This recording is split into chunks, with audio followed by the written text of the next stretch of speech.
My name's Megan Lissert, and I am talking to Nona Barker about how and why I use multimedia and hypermedia, is that the other term? In my classroom. So why I use them is I use them for visual exemplars and representation. So when we're working with things that are difficult in a conceptual way, it's nice to have them in a visual format to teach the kids. And I also use video because it's a relevant student product. So because of the world that they live in, for them to show you something that's in a video format, it seems almost easier for them, and it seems more relevant to their day-to-day context. So how I use them is I use a multimedia presentation with photographs to teach visual terminology, to teach visual literacy. So something like vanishing point is difficult to teach them just with words, so showing them a visual representation is very effective.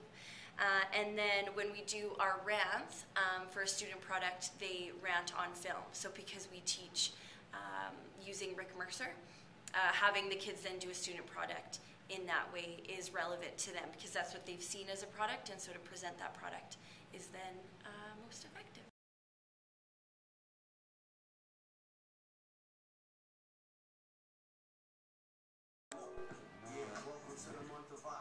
So this is vocabulary. I subscribe to it online, and it's the week in rap. So what they do is they summarize news events. Now it's out of the United States, so it's a lot of U.S. news, but they also do world news, and it's in hip-hop style. So I use that because it really appeals to the kids. It's high interest, much more than other forms of current events that I've done. And they send one out every week, so it's fairly current. Here's an example of the world news, the Syria conflict. And this gives us the chance to talk about the United Nations.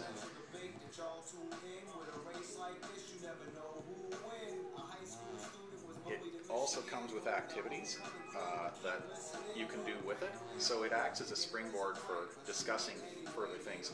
In fact, there's a thing in here, they talked about the Supreme Court in the United States. One of the issues they have to deal with is affirmative action, and that's a concept that we will learn about later on in Social 30-2.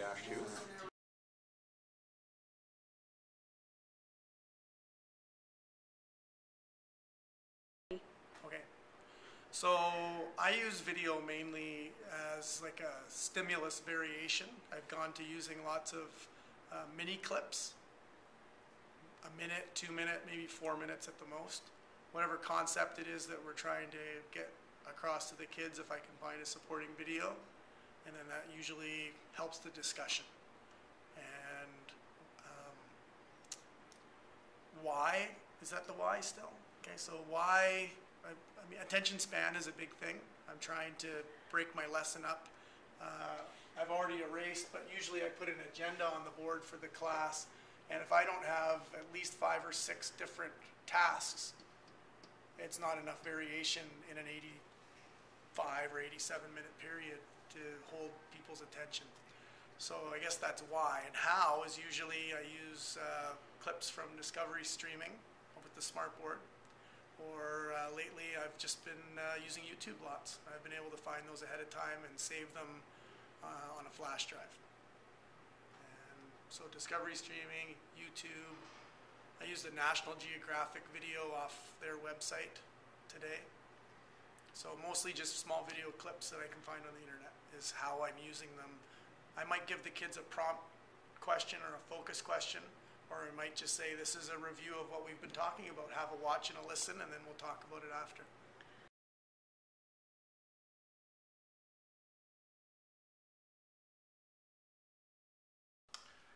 I use video while teaching science in a variety of ways. One way is to visualize a complex idea rather than just trying to sketch on the whiteboard. In physics, I find this really handy with electrical and magnetic fields. I also use it with my less academic classes to generate interest. It's a lot more exciting actually seeing the dinosaurs becoming extinct than reading it in a book. I use it as a summary at the end of a chapter. If I can find something that covers the major details of that chapter, it's a useful tool. I think how you use video is just as important as what you use, because it's by itself, it's like any other tool. In isolation, it's not that effective. You have to engage the students. You have to provide other activities to do while they're watching the video, so they're not just passively watching the videos, but they actually have to be active learners while they're looking at it. And also, I believe that you only show the parts of the video where they're appropriate. You don't have to show the entire hour video if 10 minutes sums up what you need to know. Another advantage of using videos is it's much easier to get current, up-to-date information on a video than it is on printed materials, which usually has between 5 and 7 years lag. I find that the danger with using videos is some people use them as a babysitting service. They want passive children, so they show the videos, and children are trained to be passive when they're watching a video, and that's not good teaching. So it's like any other tool, use when appropriate.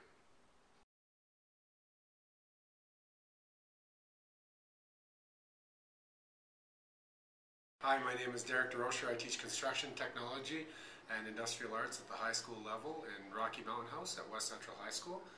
The question today is how I use video in my teaching practice. I use video for safety components to teach the safety aspect of what we do, for skill demonstration, for high-end furniture design and concepts. We use the internet a lot to find video examples of things that are difficult to show. I try to allow my students to have a lot of latitude as far as what they want to do and what they want to create. Sometimes they come to me with ideas about things that I don't even know how to answer, or I don't have time given the nature of the class and the amount of students in there. So the internet and video has been a wonderful tool to teach that, and I use it as a almost tutoring resource. Why do I use it? I find it's an effective teaching method and will free me up to spend time with the hands-on stuff I need to do. And I think if kids are really serious about learning a high-end skill, then they will do the research necessary to learn that. So.